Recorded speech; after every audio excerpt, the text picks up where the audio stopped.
Dr. Tim Anderson, welcome back to the Kiani podcast. Thank you, Tafhim. Good to see you. Thank you. It's a pleasure. We've missed your analysis and insights.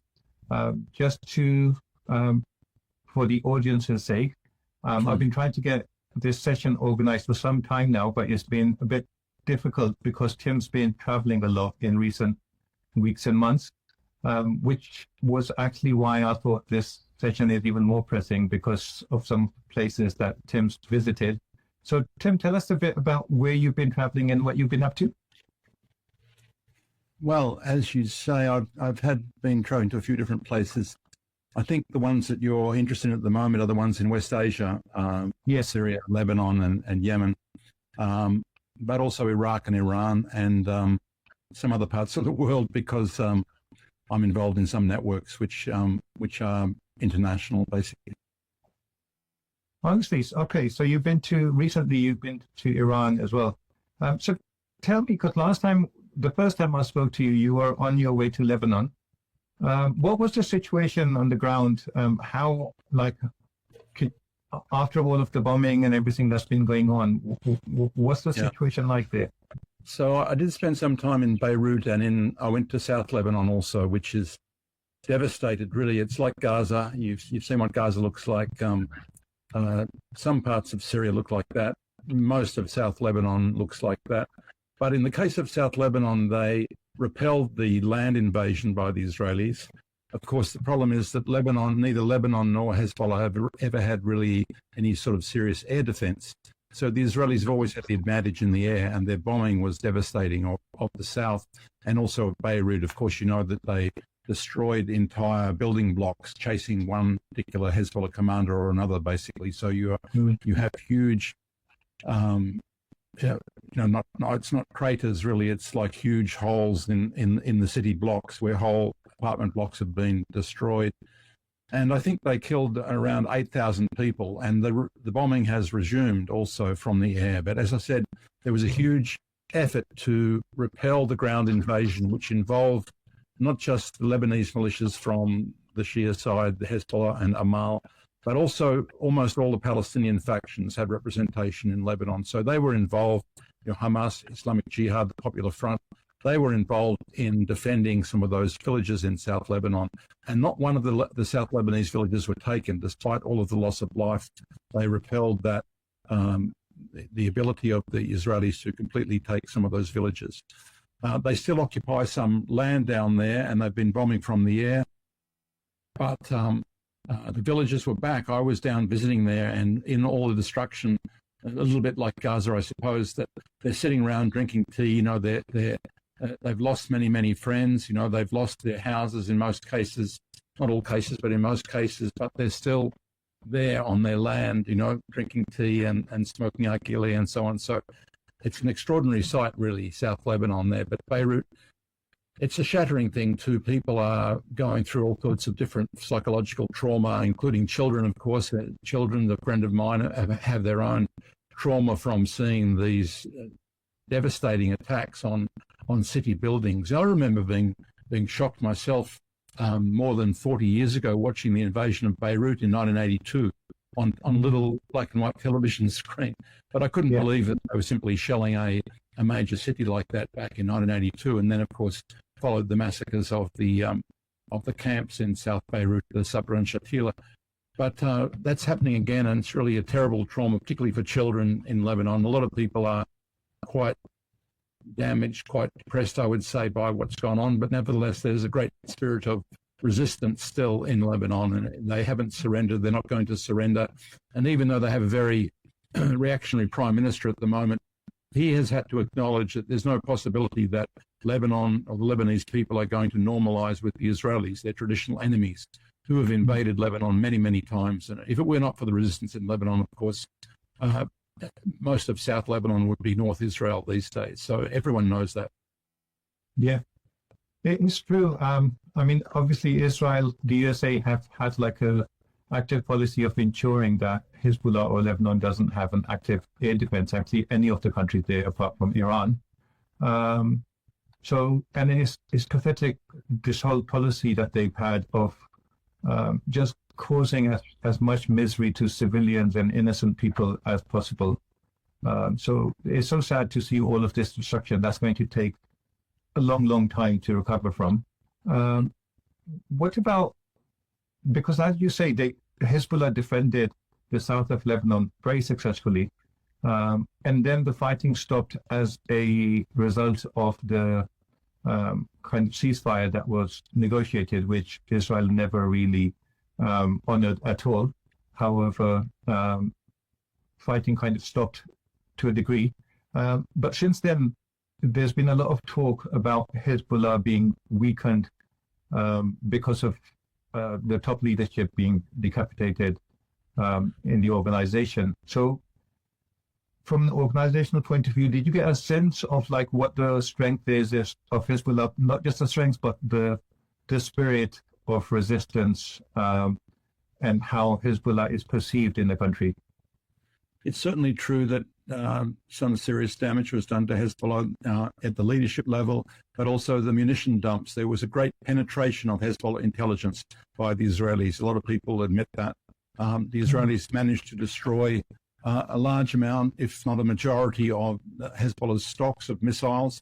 So they've taken damage there on their logistics, on their stockpiles as well, which of course were coming from Syria and in many cases manufactured in Syria. Although Syria under Assad was a weak state and wasn't able to respond to the Israelis because they were still fighting on several fronts, nevertheless they were an important conduit for munitions to Hezbollah and to the Palestinian resistance. I want to repeat again that the Palestinian resistance also helped defend and lost many people defending South Lebanon. So it was a combined effort of Hezbollah, Amal, and the Palestinian militia there. Now, let's remember the ceasefire in Lebanon was forced on the Israelis.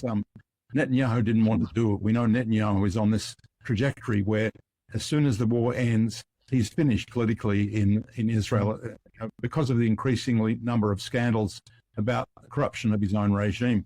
The most recent one, interestingly, is by him being paid by Muslim Brotherhood financiers in Qatar. So that's the most fascinating one. It reminds me of Al Capone, who was jailed for tax evasion rather than all his gangster activities. It looks like the most serious threat to Netanyahu at the moment is taking Muslim Brotherhood money from Qatar. And Qatar's played this interesting double game throughout all this. But the ceasefire was forced on Israelis. Trump encouraged it because Trump wanted to see Trump had this image which is rapidly disappearing as some sort of peacemaker. So he really forced that ceasefire on the Israelis. But they'd taken a lot of losses in South Lebanon, and the army really had lost a lot of its morale. They were exhausted from fighting in Gaza for so long. They were exhausted from fighting without making advances on the ground in the south of Lebanon. You mentioned that the Lebanese haven't had air defense. I think at one stage, Assad in Syria gave them a Pantsir air defense, but I think the Israelis destroyed that some years ago, basically. The Syrians, for all their weaknesses, they had air defense, and although the Israelis were attacking them over a period of time, they had to, after one of their aircraft was shot down about 8 years ago, they had to launch their missiles from over the Mediterranean or over Lebanon or over the occupied Golan. So for a while, the Syrians had an air defense which deterred Israeli air power over that part of the world, but that's gone now. We know that after the HTS takeover of Damascus, that the Israelis went in and destroyed as much as they could of the defense infrastructure, the air defense, the early warning systems, and so on. They've been jamming the GPS there for a very long time, but they destroyed a lot of the strategic capability of the Syrian army there, which no longer exists now. So really, the Israelis can reach Iraq now. Iraq, of course, has some air defense, so there's some in the region. They have to go to Iraq before they face any sort of threat to their planes.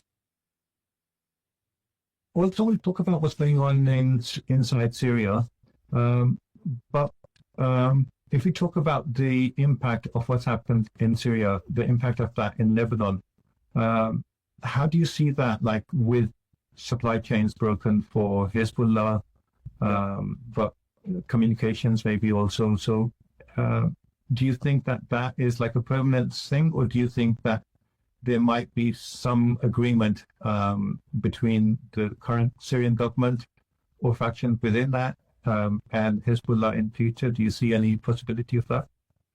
Not with the current Syrian regime, which, by the way, the US has just announced they're not going to recognize the al-Qaeda regime as a government either. So in a sense, they've done their work. You know, that the point of Jilani, the point of Jabhat al-Nusra, ISIS, all of those groups was to destroy an independent Syria, and they've done it. And that was, of course, strategically, it was always very important to the US and to the Israelis to destroy that link effectively between Iran and Hezbollah and Palestine. And so that logistical support for the resistance in Lebanon, the resistance in Palestine is gone, basically. There are ways around it, but Syria as a base, as a manufacturing base, as a supply base, has gone, and really the Jilani crowd, the Jilani regime, which is carrying out its own crimes now against Syrian people, as predictable, because, you know, at the beginning of the so-called Syrian revolution in 2011, it was reported as early as April 2011 that the slogans of the groups that are in power in Damascus now were Christians to Beirut, Alawis to the tomb. That was their slogan back then, and they're acting on it now. They're still hostile to the Christians, worse to the Alawis, and huge massacres of the Alawis there. So there's no, and they've made it very clear that they don't want to fight the Israelis.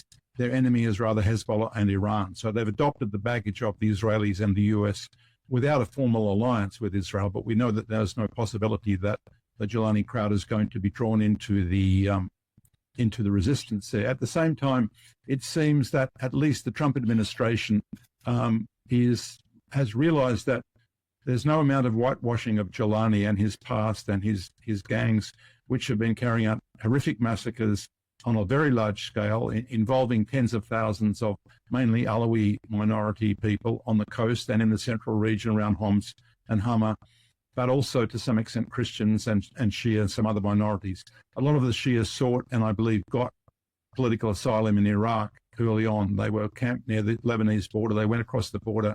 That border is now much more difficult to cross these days, and a lot of people are trapped in Syria that would like to escape. There have been some important clashes between Shia villages on the Lebanese side, in the Bekaa Valley side, and the HTS militants, basically. So that's virtually mounted into international incidents at that scale there. There's some sort of cooperation between the Lebanese government, but they're not really calling it Hezbollah, but they are Shia villages who have some support from Hezbollah, logistical support there. And they have even killed and taken prisoner some of these HTS characters who, of course, are ideologically extremely hostile to the Shia, and they've announced it as part of their mission to attack Hezbollah. So in other words, the declared enemies of this new regime in Damascus are the same enemies as the Israelis have, effectively. So that's really changed the nature of the region quite a lot. Iran, for its part, has announced that they are going to continue to support Hezbollah and the Palestinian resistance. Of course, they never did that across any shared border when it comes to Gaza, but they did when it comes to the West Bank through Jordan and through Lebanon, and of course directly to Lebanon. And of course, as I repeat, all of the Palestinian militia have representatives in Lebanon to some degree or another. They had them in Syria, in Damascus in particular. Yeah, but they've been persecuted by the Jilani regime there, basically, and it's nothing to do with being Sunni or Shia, because there's virtually no Shia Palestinians. So the people I've been speaking to there from Islamic Jihad, for example, want to leave the country too. They're being disarmed, they're being captured, they're being tortured, and this is because the focus of the massacres and the killings going on in Syria are sectarian. They identify the Alawi group in particular with the army and as some sort of natural sectarian enemy through this Takfiri ideology, which declares particularly any deviant Muslim groups from their view of Islam they attack. But it happens to be the people who worked with the Syrian army or who worked with the Syrian president, basically. And of course, all of the Palestinian factions had the support of the Syrian army and Syrian President Assad. So therefore, they're all targets. So therefore, that's why leadership of the Sunni Islamic Jihad, which was really probably the major factor in Yarmouk camp in the south of Damascus as of about this time last year, they have been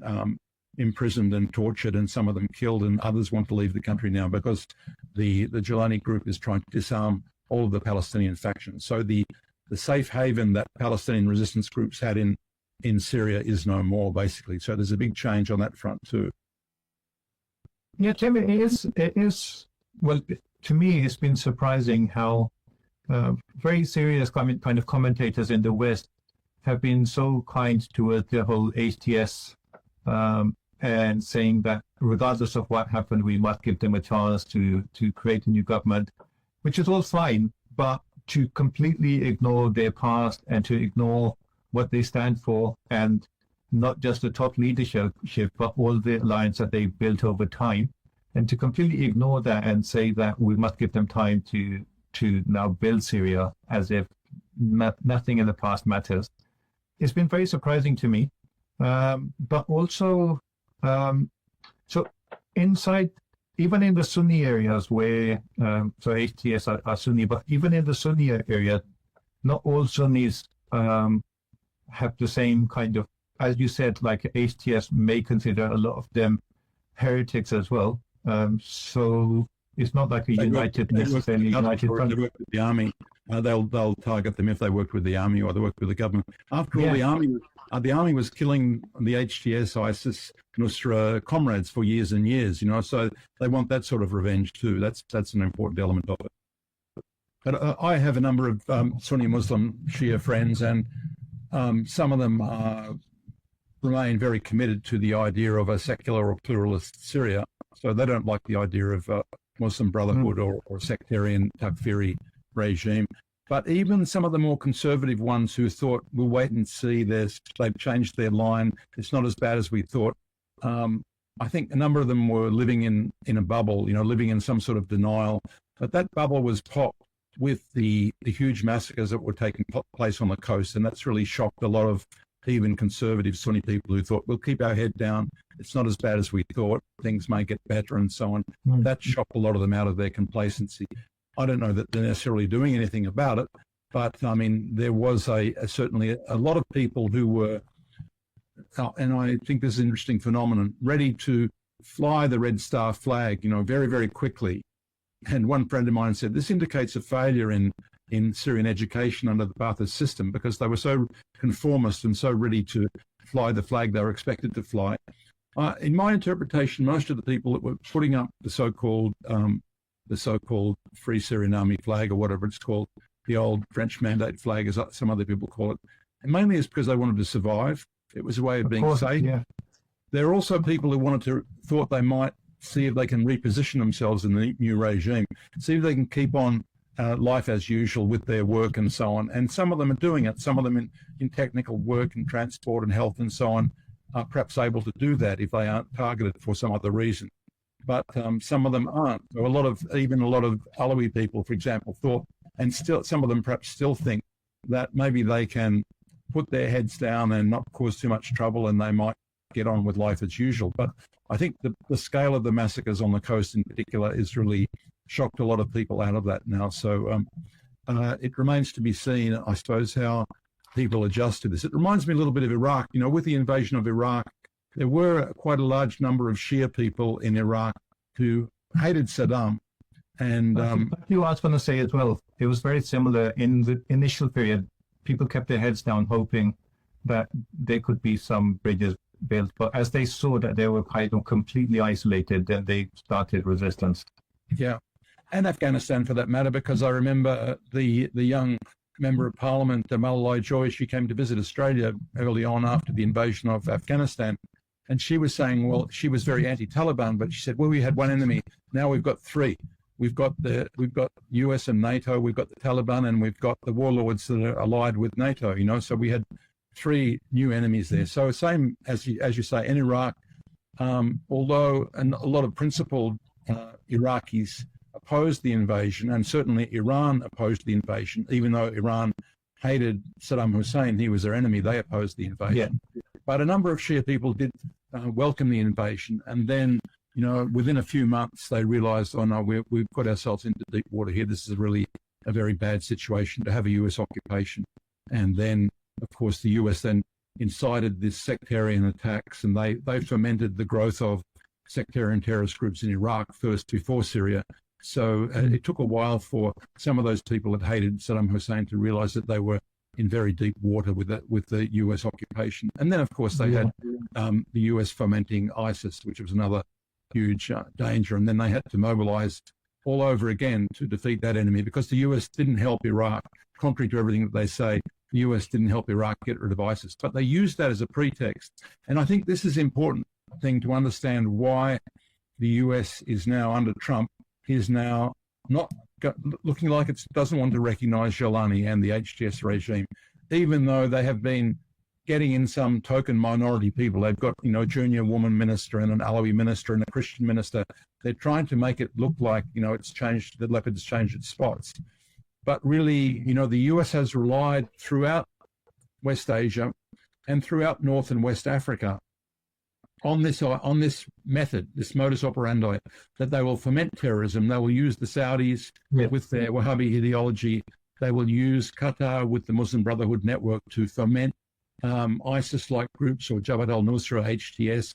They'll call them Boko Haram or Al-Shabaab or other names in North Africa. And then they will present themselves as the heroes ready to protect people from this terrorism, which of course they never do, as in Iraq and Syria, they never did that. They rather either indirectly or directly supported ISIS and Nusra, and now, of course, they've got their man in Damascus. But really, in one way of looking at it, he's done his job now. He's destroyed an independent state in Syria. He's created a failed state there. There's no mandate. There's certainly no democratic mandate. There's no revolutionary mandate. There wasn't a revolution. There was a surrender, effectively, by the Syrian army, a collapse in the command, all the reasons for which we don't yet know. But there was certainly a collapse in the Syrian army command, including the commander-in-chief, the former president, and they took over basically in a vacuum, and they're still there. But I think that the Trump regime may be reasoning, to the extent that they reason these things through, that they can't really afford to be directly recognizing what is a UN Security Council listed terrorist group, HTS, as a legitimate government. Otherwise, their rationale for intervening in a large number of countries disappears, basically. Of course, it is the regime that they wanted. And in the case of the propagandists you mentioned, the Western propagandists, the ones hired by USAID and NED and MI6 or MI5, all those groups now, of course, they got what they wanted, effectively. They destroyed the Assad regime, the one that they demonized to have people believe that this was a regime so evil that even these throat-cutting, head-chopping terrorist groups were preferable to it. They got what they wanted, and now they're struggling around to sort of try and rationalize, or justify, that this is some sort of improvement in some way, because the language seems to have changed a little bit, and Jolani's put on a suit. But I think perhaps cooler heads in Washington are saying, no, just a minute, if we recognize a group that's listed, doesn't matter what the US listing is, at the UN Security Council, Hezbollah is not listed as terrorists there. Hamas is not listed as terrorists there. Islamic Jihad is not listed as terrorists. But yes, HTS, Jabhat al-Nusra, ISIS are still listed. And because of China, because of Russia, they're not going to be removed in a hurry. So how can the US step in and say, we recognize this group as a government, and then pretend that they are fighting terrorism anywhere else? Yeah. And I suspect that's what behind the fact that the Trump regime has just announced in the last couple of days that they're not going to recognize HTS or any other government. They don't recognize any regime in Syria at the moment. It's probably to cover their ass for all of the interventions they're trying to do across North Africa as well as in West Asia. I heard that just Qatar alone spent like about $1 trillion in trying to get rid of the Assad government over this whole period. And that's just coming from Qatar. So I don't know how much resources were put in over this past 10 plus years. I mean, with the US and Bishop, you're right, this Qatar from the very beginning with the Muslim Brotherhood groups, and then up until the end with HTS, Qatar was the main financiers. And the Syrian army officers were telling me last year that so far as they were aware, the Saudis had stopped doing it. The Saudis were funding some of the groups for quite a long time because, of course, ISIS and some of the others were very strongly creatures of Wahhabi ideology, which comes directly from Saudi Arabia. But with the normalization between Iran and Saudi Arabia, brokered by China, and with the re-entry of Syria into the Arab League, and that was a smokescreen in a way. It was a way of fooling Assad really into trusting the monarchies of the Persian Gulf. But nevertheless, it seems to be the case that the Saudis stopped directly funding those groups in Syria, and it was Qatar, the main financier, through Turkey, because of course Mr. Erdogan is also one of the key Muslim Brotherhood players, that was financing these HTS terrorists in the north of Idlib. And of course, we know Syria's Russian friends, whatever you may say against them or for them, but they didn't really help resolve that situation in Idlib. They stopped the Syrian army's assault on the terrorism in Idlib back in 2019, 2020, but it was never resolved, although there were astonished. Yes. That was never resolved, and it was a sleeping problem. And then, of course, in the end, Turkey or Erdogan and the US and the Israelis took advantage of it. And perhaps no one really predicted that there would be such a collapse in the Syrian army, but certainly that offensive was planned as soon as the Israelis ground to a halt in South Lebanon. They'd failed in Gaza. Netanyahu had failed in Gaza. They failed to retake any ground, although they managed to bomb it with devastating effect Lebanon. But they hadn't made any serious military gains in South Lebanon, which would allow the settlers to go back to North occupied Palestine and so on, just as they'd failed to destroy the resistance in Gaza, basically. So they were looking for a win, and perhaps unexpectedly they got it with the destruction of the Assad regime in Damascus. Hey there. I hope you're enjoying this episode. Let me just take a moment to introduce our sponsors for today. This episode is kindly being sponsored by the Worldwide Listings Company Limited, or WLC for short. WLC is a complete A to Z Amazon account management service. So if you're looking to start an e-commerce business, or you already have a business that you want to take to the next level, then get in touch and WLC will be able to help. Just for transparency purposes, let me also mention that WLC is a company that I personally created and am a director of. So when you get in touch with WLC, you will be speaking with directly myself or my team, and we very much look forward to speaking with you to see how we can serve your needs. Thank you. And with that said, let's get back to the episode. Yeah, I think you're absolutely right. Erdogan was a key player in this whole scenario, and he's going to have to own the mess that has been created, and it's going to get worse. I hope it doesn't, but it looks like it is. And it's right next door to Turkey, so they're going to have to deal with this for years to come. But also, I think you're right. Russia realizes its mistakes, that they let this whole thing fester in Idlib, and they are now trying to make sure that they don't do that same mistake in Ukraine and have like a ceasefire without an actual peace or a situation where you have groups that are still being armed by the West, ready to fight another day. So I think they do realize the mistake that they made. So am I right to say, so were you inside Syria in your travels, and where did you go? Whereabouts did you go, and how long were you there for? I was in Syria in May last year. So almost a little bit less than a year ago I was in Syria, but it's not safe for me to go back now, despite what some friends are trying to tell me, because anyone who had been close to the Syrian army or the government or who was writing, against them is at risk. And at the very least, they would kick me out of the country, or it could be worse, they could kidnap me. So I haven't been back there. I'm talking to a lot of friends there. I expected to see a lot in Lebanon when I was there in January this year, but actually I didn't see any. I was talking to some of them, a lot of them have left the country. Some of them are still in the country feeling in great danger and wanting to leave. And that's become increasingly difficult, but I talked to a lot of Syrian friends, but I haven't been back there since May last year. And when I was there in May last year, I did visit some interesting places like Yarmouk, where there was actually surprisingly a lot of reconstruction, which makes me think about Gaza and think about South Lebanon too, because really Yarmouk looked the same.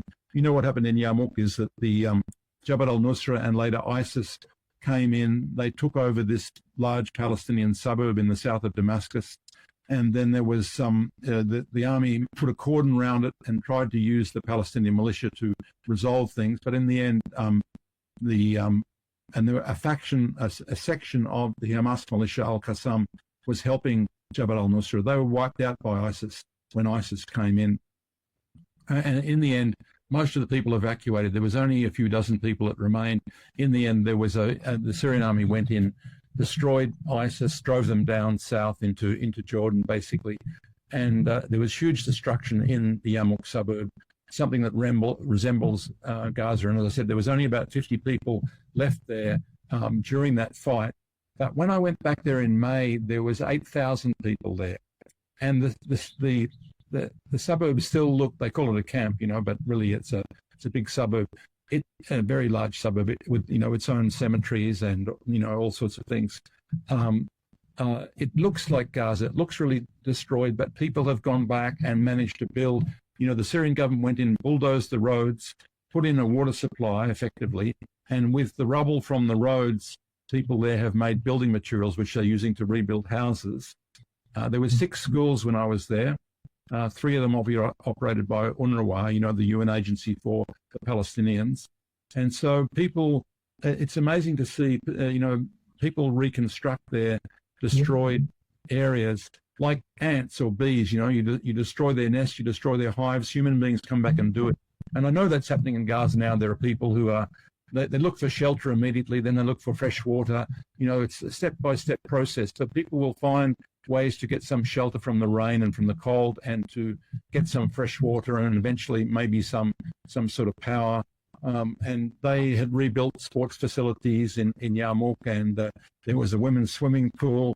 They'd made an effort to get some sports facilities for the young people and in the schools, because they were concerned about the damage, the psychological damage done to young Palestinian people there. But as I said before, the great tragedy is that Damascus and Syria generally was a haven for the Palestinian people. I think Yarmouk was the biggest encampment outside Palestine for Palestinian refugees, and that refuge has been destroyed now by this Al-Qaeda regime in Damascus, which everyone wants to disarm now.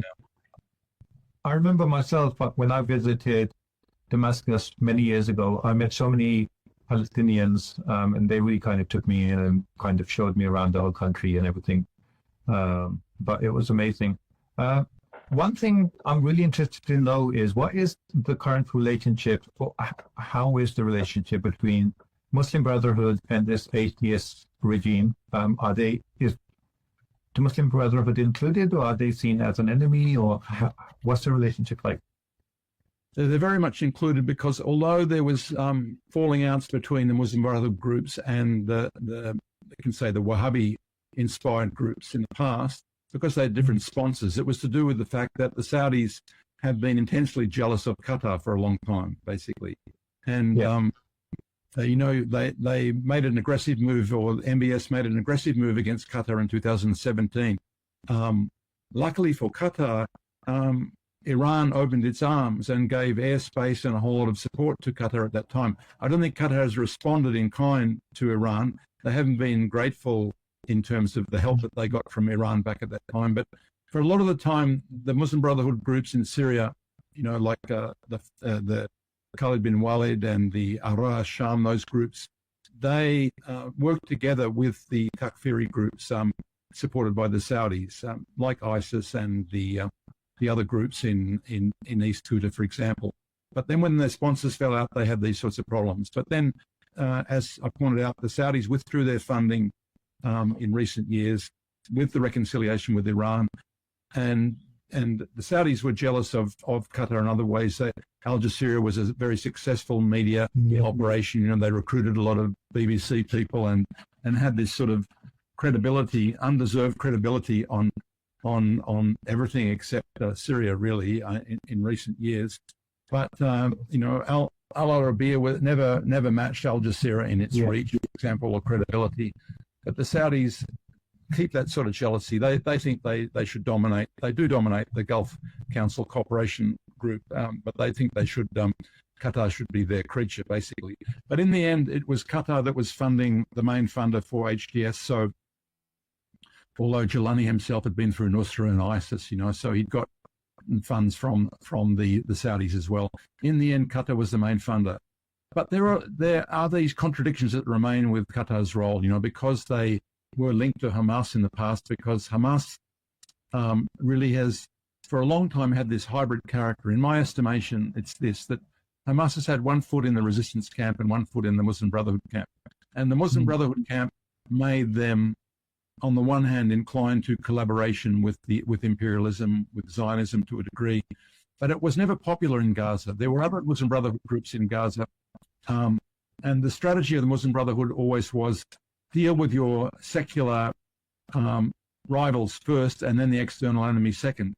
In other words, deal with the Fatah and the socialist groups and so on in the Palestinian resistance first and the Israeli section. That was never popular with the Palestinian people. We know from opinion polls back in the 1980s, the Palestinians didn't like that. Palestinian people wanted unity between the factions. They didn't want Hamas fighting Fatah and so on. Yes. In the end, both of them lost credibility. Fatah got corrupt with the money. Then Hamas got corrupt with Qatari money, so they went down the same path in that way. But the Palestinian people always, even though they were cynical about the political parties, and there's really not a lot of support for either any of the parties at a political level, but they want to see representation. They want to see unity of the factions, basically. Yeah. And I think that, Hamas fell out with the Syrians and with Iran when there was a Muslim Brotherhood president in Egypt, and it looked like the star of the Muslim Brotherhood was on the rise with, what was his name? Morsi in Egypt, and he fell, and the Egyptian regime became very hostile to the Muslim Brotherhood. So, but nevertheless, Hamas really certainly wrote the Muslim Brotherhood affiliation out of the picture with their 2017 charter. That now they no longer consider them or call themselves a branch of the Muslim Brotherhood. So, in my mind, they actually took a real, even though the militia, the Al-Qassam, was split in some ways about breaking with Iran and with Hezbollah, because many of them saw many advantages of having the relationship with Hezbollah and with Iran in the past. And of course, they returned to that fold, really.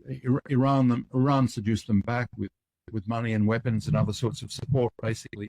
So to my mind, Hamas moved back into the resistance camp more and distanced itself from the Muslim Brotherhood camp. But Qatar all along had been in the Muslim Brotherhood camp and a serious collaborator. The major US military base in the whole Arab and Muslim world is in Qatar, and you can't sort of marginalize that. It's very important when it comes to any sort of regional dynamic, basically. So the contradictions remain, because I saw in South Lebanon, for example, that I mentioned the Palestinian factions were fighting to defend South Lebanon. So also were some Muslim Brotherhood fighters. There were martyrs from the Muslim Brotherhood in South Lebanon defending South Lebanon. And as a result of that, I heard, I'm not sure that it's confirmed or it's happened yet, that Qatar was going to help with money for the reconstruction of South Lebanon.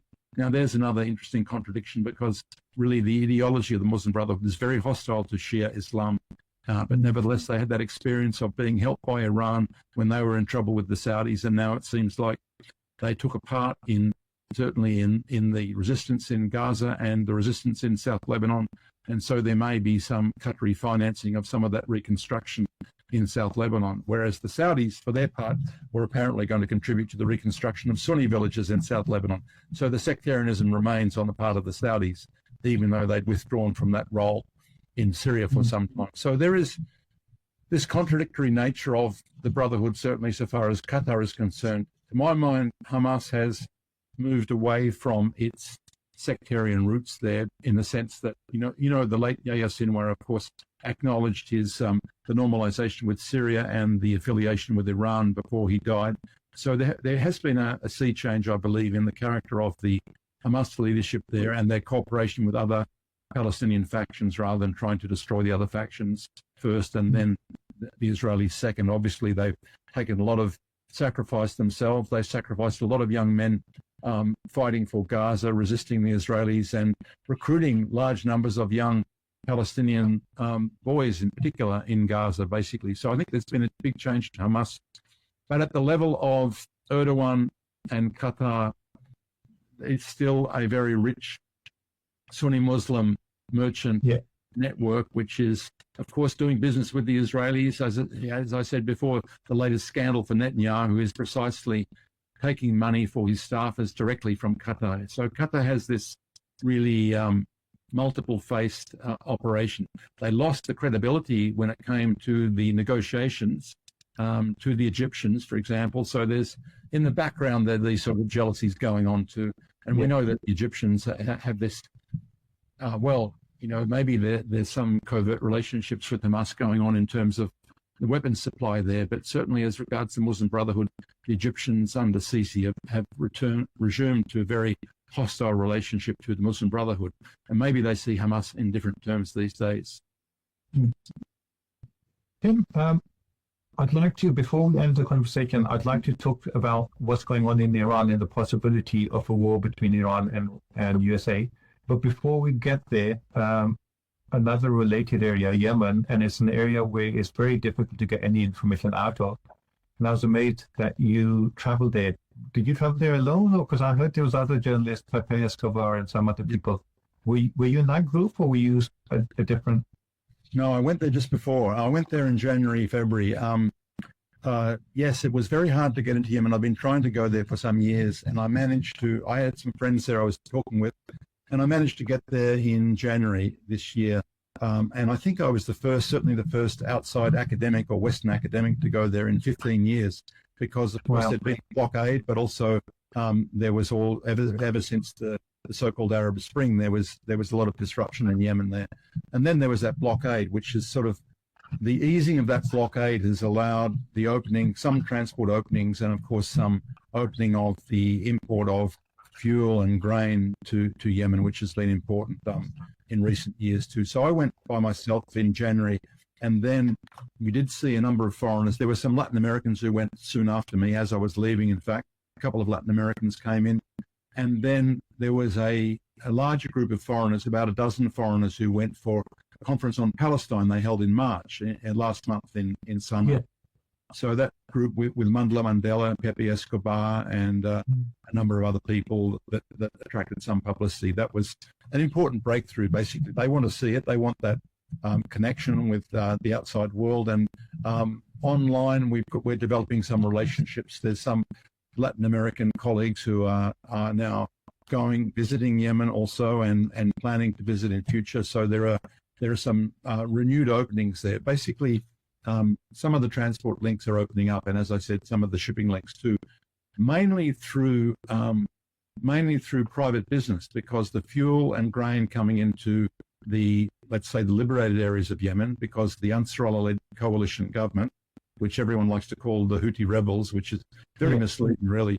The Ansar Allah-led coalition government, which includes what was the main opposition party, the General People's Congress. They've been part of the government for the last 10 years, basically. They control about 70% or more than 70% of the country, the populated parts of the country. I mean, I'm not talking about land or desert areas, but the populated areas about 70%. About 30% is still under an occupation, which is dominated by Emirati and Saudi-backed groups, basically, including Al-Qaeda groups. So they're fighting similar sorts of coalitions to the Iraqis and the Syrians were fighting, basically. So, but in Sana'a, the capital, there is still a lot of devastation. You know, there was a terrible war for many years. The Yemenis came out on top in the end. They went through, and they're still going through a terrible economic crisis. And I think a lot of people are really curious to learn. Certainly, I was asking people about this. How is it that until the Gaza genocide, Yemen was said to be suffering the worst humanitarian crisis on earth? Yeah. If we ignore the Democratic Republic of Congo for the moment, but certainly people were talking about it as the worst humanitarian crisis until the Gaza genocide, how is it that the Yemenis were those that lifted their hand to help the Palestinians against the Israelis? The only state that did that, when you would assume that they were weakened by this siege, and indeed, in many respects, they were. And the short answer to that really is that the ideology of what they call the Quranic project behind the Ansar Allah movement, it's a movement rather than a party, different to Hezbollah in that respect, is that really they see it as a moral duty to help their Palestinian brothers and sisters. And they regard the martyrs of the resistance in Lebanon and in Palestine as the same as their own martyrs. The dead Yemeni leaders whose pictures are all around the Yemeni cities are matched by the pictures of Yahya Sinwar and Hassan Nasrallah. They really regard those people as the same as their own, and they have a moral duty to support the Palestinian people and indeed the resistance of Lebanon. And that's why they've said to the Israelis, you attack Lebanon again, you attack Gaza again, we will attack you directly, because this is an assault on our own people.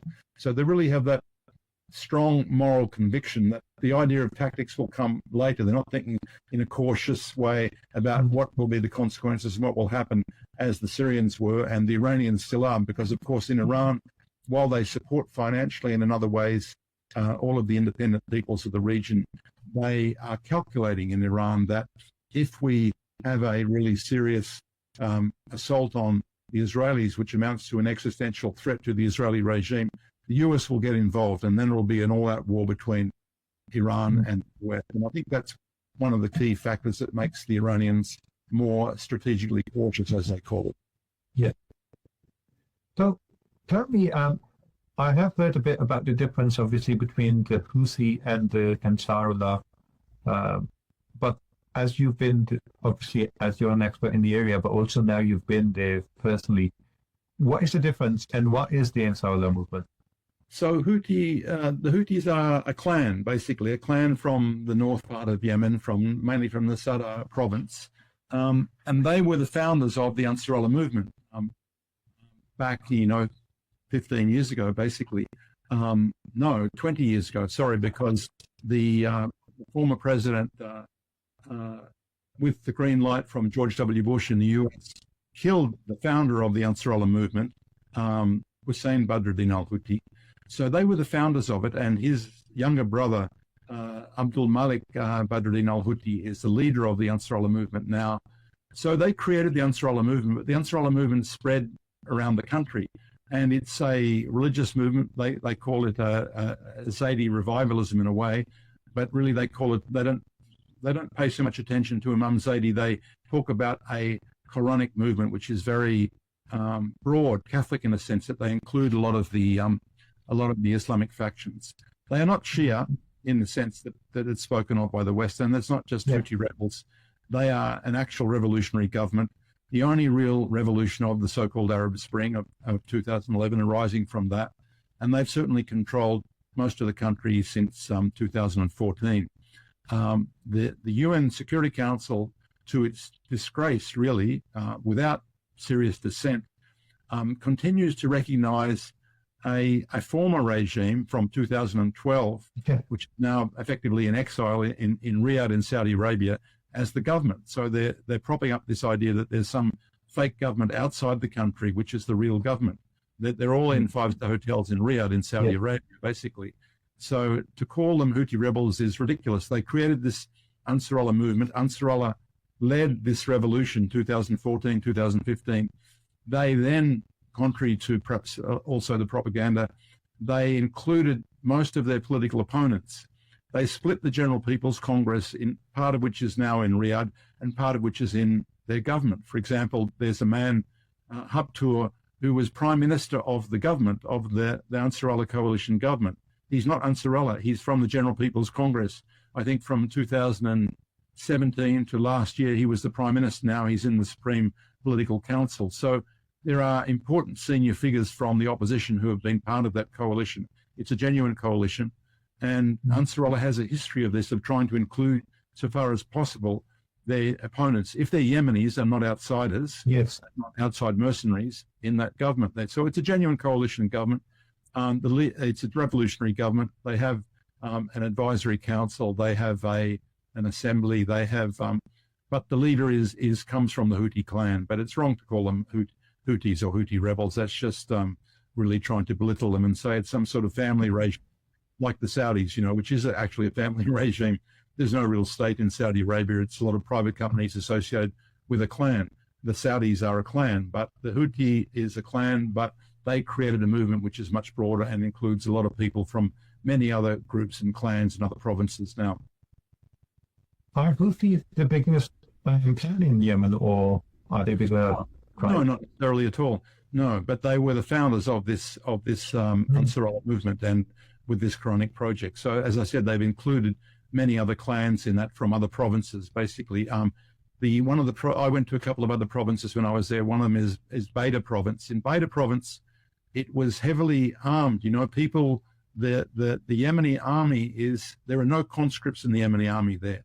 They are all volunteers, and they were volunteering. They wanted to go to Palestine to help liberate Palestine too, but Jordan and the Saudis won't let them through. Basically, there's an incredible fervor there. You may have seen the huge rallies that they have in Sanaa, in the capital. This is a main road in the capital, which used to be an airstrip, and now it's sort of a 8 to 10 lane road with a big section in the middle where they have their and car parks where they have their rallies in front of a a shrine to some of the dead Ansarallah leaders there, basically. So those rallies come out to support what the leadership declares in terms of for example, their Red Sea operation in support of the Tufan al-Aqsa, in support of the Palestinians in Gaza there, basically. So when there's tremendous popular support behind, it's a genuine revolutionary regime. It's not like the HTS Al-Qaeda regime in Damascus, which doesn't have a revolutionary mandate. They do have this mandate. They call these huge rallies with hundreds of thousands of people, not just in Sana'a, in the other cities as well. And the people come out and they really are very enthusiastic about arming themselves. There's a few, and most of the arms, I should add, are made in Yemen. There's this sort of idea that Iran is somehow supplying them with these weapons. Yeah. I was looking in an army surplus store in Sana'a for some a jacket or vest or something like that, and I was saying, are there any Yemeni ones made here? Because a lot of them were made in China. And this is a funny aside, really, that I wanted something that was Yemeni made, basically, and they said, no, all the Yemeni stuff's not very good quality, it's rubbish, The Yemeni made stuff is rubbish, except for the missiles, they said, except for the missiles. Now, the missiles, I got to see in there, they have a museum in Hodeidah on the coast, where they, where one of the main ports that they control there. There's another one north of Hodeidah, Ras Isa, where the fuel comes in. But in Hodeidah coast, Hodeidah port, which has been bombed by the Israelis, and in that vicinity, they also have the Galaxy Leader, one of the ships that they commandeered, the Israeli ship that they commandeered there. But there's a museum there at Hodeidah port, which has a history of imperialism, basically, not just in West Asia or the Arab world, but also Southeast Asia. They got the history to educate their young people on what happened in Laos and Cambodia and Vietnam and so on. And then all up to all through the various operations in Palestine and Lebanon and Yemen and Syria and so on, up to Tufan al-Aqsa, up to the Al-Aqsa flood operation in Gaza, and then their operations against the Israelis and those supplying the Israeli regime. And they have all the weapon systems there. And they're virtually all made in Yemen, basically. Of course, they've reverse engineered a lot of things, but even the famous AK-47s, most of them are made in Yemen. Most of the AK-47s, which every second person in many parts of Yemen carry, are made in Yemen. And then you move on to the drones and the unmanned ship boats, the kamikaze drone boats and the missiles, the hypersonic missiles. The latest one when I was there was the Palestine 2 missile with a kafir on the top of the missile, like a scarf on the top of it. Palestine 2. It is rated at 16 Mach, 16 times the speed of sound. It's virtually unstoppable. These are the ones that they've fired. I was so surprised, like even the USA doesn't have those kind of missiles. So yeah, I think Iran does, but they're not coming from Iran. They're made in Yemen. They have a lot of smart young people. They have a lot of technological capacity. I think people underestimate them, thinking they're all shepherds or goat herders or something like that.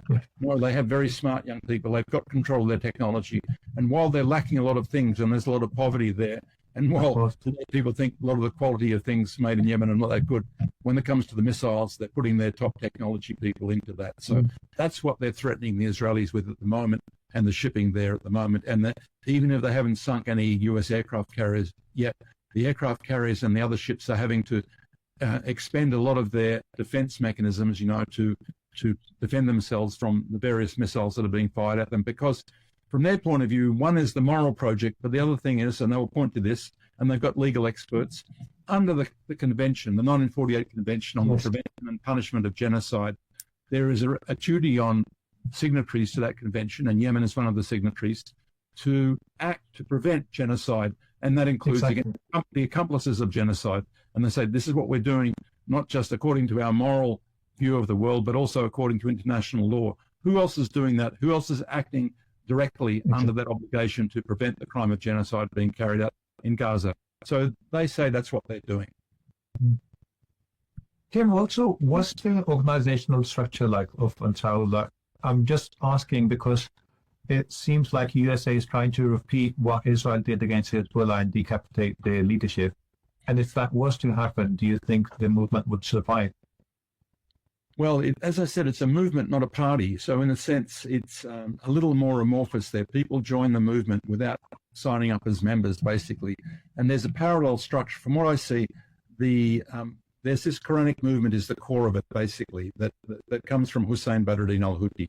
And the pictures of him are everywhere, basically. But people are reading, and he was killed in 2004. So that's more than 20 years ago. The movement has its own organization. I met people from the movement. For example, there will be someone from the cultural section of Ansarallah, but then the state has a Ministry of Culture with its own people there. So it's parallel to the state in a way. Now they lead the state at the moment with a revolutionary mandate, with the mobilizing people still, basically, and with advisory councils and so on. But from what I can see, of course, they have very well-known leaders, but a lot of their senior leaders are not identifiable. Like there are some other people in the Houthi family, for example, who are not, and some others who are leaders of Ansarallah who are not seen in public. They have their spokespeople. You've seen Mohammed Boukaiti, for example, who's regularly on television. There are some people who are very well-known, and there are many other military commanders who are not well-known. And certainly I got the impression that while the Israelis had penetrated Hezbollah intelligence substantially, and Hezbollah is now undergoing a complete review of its communication systems and everything, the intelligence on Yemen was much worse. Now, the Yemenis actually arrested in recent months a number of Yemeni UN employees who they believe are working as spies for the US. And of course, that's how spies work. They get into NGOs, they get into academia, journalism, and even UN agencies. So there's been a protest from the UN about this, but there's about 40 of them, I think, who were Yemenis, because the foreigners who come and working for the UN actually have some sort of impunity. There's some sort of immunity deal that happens with UN agencies. So it's really, the Yemenis are very particular about trying to prevent this espionage, because so far they know from the targets that apart from the overt targets, like the Israelis bombed the cranes at Hodeidah port, for example, so they knocked out a lot of the capacity of the port facilities. But in terms of the military targets, they know that the intelligence is not very good. They've been hitting old sites, and they're missing sites that are much more important to the military. So at the moment, there's a battle on the intelligence front, and certainly the intelligence that the enemy, the Israelis and the US have, and the British have on the Ansarallah military is not nearly as good as it was on Hezbollah in Lebanon, basically. So it's true. You're right. They're trying to decapitate the movement, and they certainly would like to knock out the leader, Abdul Malik al-Houthi. But it is a big movement. It's a very highly motivated movement. As I said, it's a movement which has this strong moral commitment to say that we don't really care if the Israelis respond or the US respond. We're going to carry out our moral obligation to defend our Palestinian brothers and sisters, and they're doing it. They're the only state that's doing it in the region at the moment. And I say a state because, as I said, it's really wrong to keep referring to them as Houthi rebels. Unfortunately, it's a myth that has justified the blockade. The UN Security Council not recognizing the revolutionary government in Yemen has really perpetuated this blockade, which has affected most of the Yemeni people, because if this is Houthi rebels destabilizing the region, when in fact we know they are fighting al-Qaeda groups supported by the Saudis, supported by the Emiratis, supported by the US, they are really, that blockade of most of the Yemeni people is there with the rationale of these UN Security Council revolutions from back in 2015. I think the only way around that for the international community is to start to give some decent recognition to the Yemeni people and the fact that they actually have a revolutionary government which does represent most of the people of Yemen. And why should the international community be imposing this type of blockade? The blockade, by the way, is bridged to a degree by the fact that, for example, the private businesses that are distributing fuel, for example, in Yemen at the moment, are really doing business with the enemy, with the Emiratis. They're buying from the Emiratis. It's not coming from the Iranians, because to get round the paranoia of the Gulf monarchies that the Iranians were going to send in weapons to Yemen if they sent in fuel, the Yemenis simply said, okay, we'll buy it from you. We need it. We need the fuel and the grain to feed our people and for the needs of our people, and we'll buy it for. So at the moment, so far as I understand, most of the fuel coming into Yemen through Ras Isa port or Hodeidah port is coming from their Emni, from the Emiratis, basically.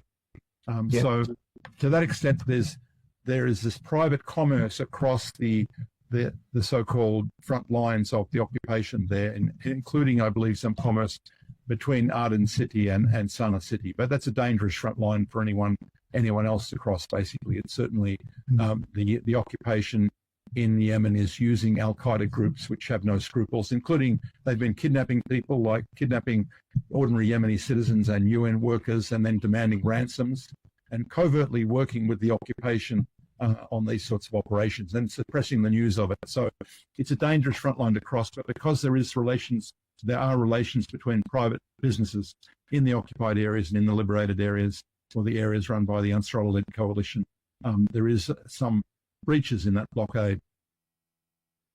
Yeah, that is amazing. So now turning towards Iran, how likely do you think, or how far is the escalation likely to escalate between USA and Iran, given how, for example, Trump's been saying if Ansarullah hits back and the USA are unable to defeat them, they're going to blame Iran, and then they're going to come after Iran. That could obviously just be an excuse. But at the same time, Trump's been saying that there's been some direct talks going on between USA and Iran. So how do you see that panning out? I feel that there's still a big danger of a massive conflict there. Yeah, that danger is there for sure, but you have to really be very careful about placing too much reliance on what Trump says. You know, Trump says all sorts of things, like this trade war. He says all sorts of things. He's really, being driven on this vanity trip with what he says. First of all, with Iran, there's no direct talks with Iran. Iran has made that very clear in the past. They have indirect talks. Indirect talks have been going on for a long time. So when he claims he has direct talks with Iran, that's just rubbish, basically. He's just doing it for some political purpose. I think he said it when Netanyahu was with him. The other thing there is Trump saying that he's going to attack Iran if Yemen does something or other. First of all, Yemen doesn't need Iran's permission for anything and doesn't look for Iran's permission. It's true that Iran gives them some strategic support, probably some money, but Iran doesn't send them weapons, and Iran doesn't give them directions. And Iran has made that clear. They're not a proxy. The Yemenis have their own political will. They are doing things that Iran doesn't do and won't do at the moment, basically. Iran has been so cautious even to respond to the provocations that the Israelis have done to them. You know, what's this Operation True Promise 3? It hasn't happened yet. People are saying, is it going to happen? Iran says it's going to happen, but they're being extremely cautious about it. The Yemenis are different. They will say, we have a moral obligation to intervene in favor of Gaza, in favor of Lebanon. And they threatened it, and they're doing it, basically. And their missiles are hitting occupied Jaffa, Tel Aviv, as we speak, basically. They don't hesitate to do what they feel is their moral obligation. Their weapons are not coming from Iran. Maybe they got some technological ideas from Iran and some advice from Hezbollah, but in fact, they've created a new air defense system called Hassan Nasrallah air defense system. We're waiting to see if it gets transferred to Lebanon. That may be more difficult at this stage, but they've certainly been using air defense. I think they shot down their 18th MQ-9 Reaper drone by the US, basically. So they've certainly got capacity. They've shot down some aircraft in the past. They've shot down a number of these MQ-9 drones, which are very expensive drones that the US is using over Yemeni territory and using for the attacks that the US is still carrying out against Yemen at the moment. So they have that capacity there. What Trump says about Yemen and Iran, don't pay any attention to that. Put all that to one side. Is there a risk of conflict between Iran and the US? Yes, of course. I agree in many respects with what a number of other commentators on this have said. Some of the realists from the US side, some of the Iranians like Syed Mohammed Marandi, some of the better informed US critical analysis are saying, look, neither Iran nor the US wants an escalation which draws them into an all-out war. Neither of those parties want it.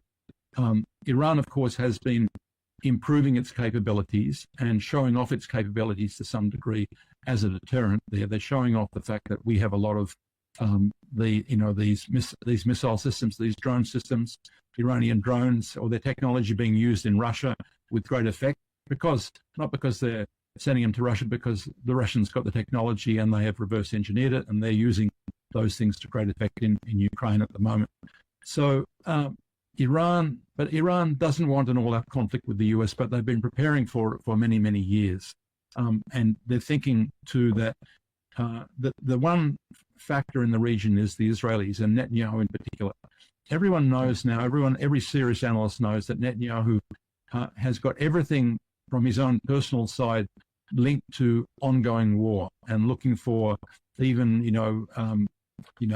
if it's seizing parts, trying to annex parts of Syria, whatever it is, he wants the war to keep on going. He's resumed the bombing of Gaza, to everyone's horror. But he's the only one that wants that sort of escalation. He's wanted that escalation for a very, very long time. And it's possible if the North Americans are stupid enough, they may be pushed into that situation. Is Trump that stupid, or is he making all these statements to, as a bluster to try and impress people and pretend that he's got some sort of great bargaining power and he can bully anyone into, he can bully Iran, he can bully China into anything. I think his attempts to bully China over the trade war are failing. The attempts to bully Iran are not making much ground. The Iranians have made it very clear. First of all, they're not going to talk to him directly under those sorts of threats, under those conditions. Second, they're not going to give up their nuclear program. You go to Sayed Mohammed Marandi, you'll hear all of the reasons why the Iranians are not going to give up their nuclear program. I know that Scott Ritter's been saying something different, but I think he's quite exactly. He's been trying to suggest that Iran has to give up its nuclear program, has to negotiate with the US. I don't think there's any such mandate. There's never really been anything much for the Iranians in those negotiations with the JCPOA. What was in it for them was the withdrawal of these sanctions from many countries. And now the situation has changed. Russia and China have become very strong allies of Iran. That consensus that the US cobbled together, how long ago was it? It was 15 or more years ago, including Iran and China, is now disappeared, basically. And of course, as Marandi says, if Iran gives up its nuclear program, what's next? They will say, well, give up your missile program too, or we'll attack you.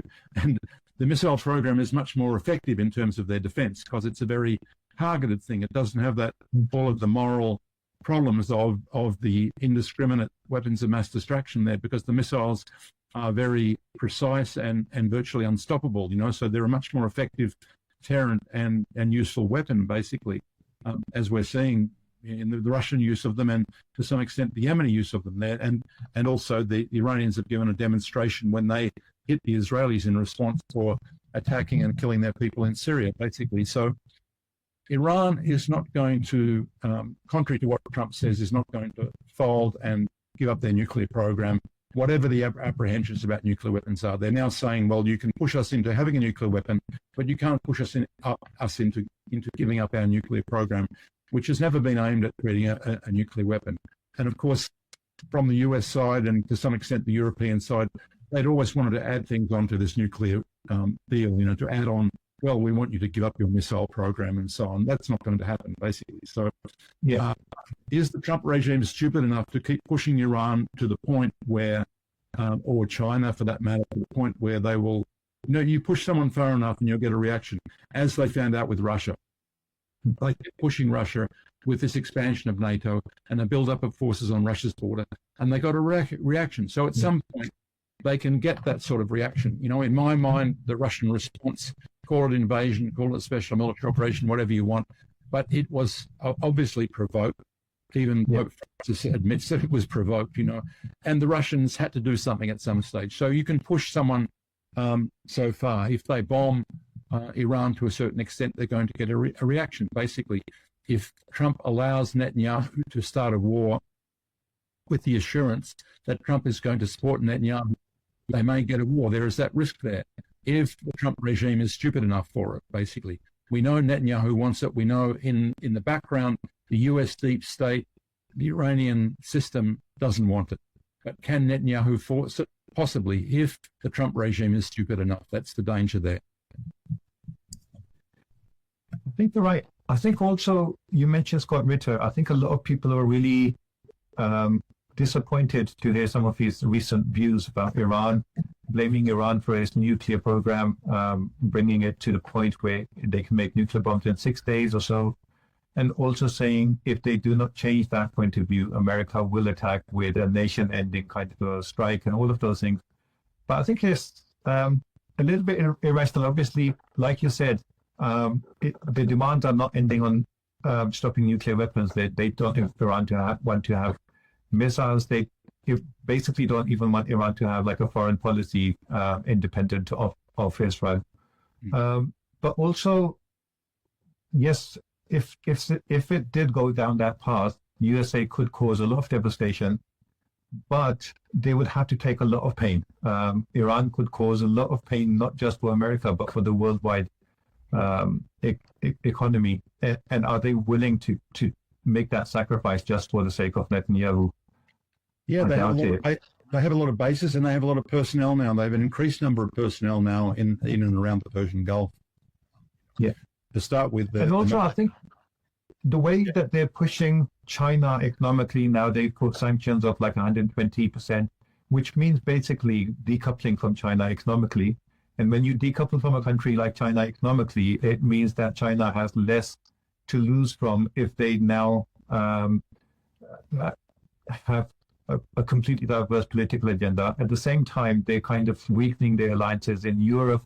So all of those things do not look really well for the USA. But at the same time, they're creating so much chaos in their own economy that part of me thinks that at some stage, these authoritarian regimes, when things go wrong, they think, if nothing else, start a war. So they might start thinking that way at some point. But again, they would have to balance that out with how much pain are they willing to tolerate. Yeah, I think the decoupling, and when it comes to China, it's a different type of war there, the trade war that really, to my mind, what Trump is doing there is decoupling the US rather than decoupling China, because China has succeeded in a world trading system which was created largely by the Anglo-Americans, and the rules were created by the Anglo-Americans, So the US, Trump is now effectively dismantling the system that the Anglo-Americans built, and then blaming China for being successful within that system. And China is trying to say, well, we want to maintain, free trade has worked for us. Remember, the US used to talk about free trade. That all disappeared because it works for the people who are succeeding in those sorts of systems. We used to criticize, way back in the 20th century, would criticize all this rhetoric about free trade and how it hurt people, and there were rigged rules and little players couldn't get on with it and so on. And now, of course, the US, Trump is effectively, he is genuinely representing a part of the US business constituency that is not succeeding in the way that they'd hoped to in a globalized world. So US globalization is going down the tubes, really. But decoupling, I think that the US, Trump is representing decoupling more than China. China is actually already very heavily invested in most of the world. In Latin America, the biggest single investor in Latin America is China now. All around the world, you will see that their China success. It's true that they made a lot of money out of the big US consumer market, no doubt about that. They made a lot of money for many years, and that's what Trump resents. And that's where he sort of calculates how something unfair because China was doing so well in selling stuff to the US consumer market. But they don't depend on that completely. They are engaged with most of the world. And of course, as you say, Trump has created problems for all these other so-called allies now. Are they going to decouple with Australia? Like, for example, China asked the government of my country, Australia, to join with them against Trump, and they refused because they want to be so loyal to the US, basically. And now they're talking about trying to reduce their dependence on China, which is our major trading partner, So imagine that, even getting involved in the provocations in the South China Sea, which is just madness. And it's not even any one political perspective that says that. People from the right to the left in this country think a conflict with China for Australia would be just madness. You would think it would be the same in many other parts of the world. And I think in reality, most of the so-called developing world, like Southeast Asia, like Africa, like Latin America, is really rather inspired by the direction that Russia and China have taken. And that's why virtually all of Southeast Asia has joined BRICS. Many of the African countries are very keen to have developed their relationships with China, with Russia. It's already taking place in Latin America. So really decoupling, I wouldn't say that China is decoupling. Trump might like to do that, but really what he's doing is creating problems for the US economy more, really. And in trade terms, China's going to take a hit if the US stops importing Chinese goods, but it's not the end of the road for China. You know what the Premier Xi said recently? He said, the Chinese economy is like an ocean. It's massive, and the oceans have storms. Storms don't destroy an ocean, basically. We're not a little pond. So China has a lot of resilience there, economically speaking, and Trump huffing and puffing is not going to decouple China from the world economy. Absolutely right. Quickly think about 2018, China has diversified away from America, so it can kind of tolerate any pain that comes from USA, but I don't think USA can survive decoupling from China. They're getting rid of their excess US dollar reserves. They're down to only $1 trillion in US reserves now. I think back in 2018 they had something like $2 trillion. So the whole question of the US dollar as a reserve currency has decreased substantially, and of course the US fears that as not just as a reserve currency but also as a traded currency, it's going to lose its power in the world, and then the US capacity to put so-called sanctions on other countries is going to diminish, and they've been using the dollar as a weapon, and that's rebounding on them already. Basically, countries are preparing themselves to avoid using the dollar or have alternatives at least. Tim, thank you so much. Tim, you're an amazing analyst. I love always to speak with you, get so much information and insight from you. But the fact that you've had these really interesting travels in such a critical time, you must write about it, write a book or something. I know you're so busy, but I'd love to read about it. Go to countries like Yemen. It was a great privilege for me to go to Yemen, basically, and other countries too. So it's but of course, anyone who studies these things can find out. The problem is that our minds have been colonized by many of these Western sort of narratives, and really the important thing is to find some decent sources of information. If you have the luck to be able to visit and talk to people there, well, that's icing on the cake to me. Yeah. Tim, thank you so much. You're a gentleman, a scholar, and it's always lovely to speak with you, and I hope to see you again soon. Very kind. Thank you. Are you a video content creator struggling to keep up with your channel? How many times have you promised yourself and your audience that you'll stay consistent with your video uploads? We get it. A half-hour video can take 4 to 5 hours to edit, especially if you're still learning the ropes. Then there's scripting, uploading, promoting through YouTube or Google Ads, not to mention booking quality guest speakers if you run a podcast type channel. It can all get very stressful very fast. At Kiani Studios, we see it all the time. Many talented content creators quit just before their channel is due to take off, simply because they cannot keep up with the workload. My name is Taryn, and I represent Kiani Studios, where we provide complete A to Z services to content creators just like yourself. Your content deserves to stand out. At Kiani Studios, we transform raw footage into engaging, high-quality videos and ensure your audio is crystal clear. No more technical headaches, just seamless storytelling. Whether it's shorts, reels, YouTube videos, or podcasts, we handle the entire process from start to finish. Do you record with a green screen? We can replace your background and put you in an office, a library, or even a breathtaking landscape. Absolutely anywhere you like. And then there are thumbnails. We all know how important a killer thumbnail is. After all, your title and thumbnail are the only things convincing people to click on your video. At Kiani Studios, our experienced graphic designers bring your vision to life, helping you grab attention and get more views. Everyone has their own style when it comes to audio and visual effects, and that's great. If you want to add extra flair while keeping your videos unique and authentic, we have you covered. Wow! Did you see that? Do you need guest speakers for your podcast or interviews? We can help you find top quality guests for your show. Need a producer to be present during your recording? No problem. Our team has experience working with all major platforms like Riverside and can ensure everything runs smoothly. Okay, so you've put in the work to create an awesome video. Now it's time to get it in front of the right audience. Whether you're on YouTube, TikTok, Instagram, or Facebook, we create targeted ad campaigns to help your content reach more people and grow your channel. Thanks for watching. Whether you're just starting out or an established creator looking to level up while cutting down your workload and stress, we've got a tailored package for you. And as a special thank you, I'm offering a free video edit up to 30 minutes, no cost, no risk. Try us out and see the results for yourself. Get in touch today. I promise you'll be impressed, not just by our work, but by our professionalism and communication every step of the way. Click on the link and ask for Taryn, and I look forward to speaking with you soon.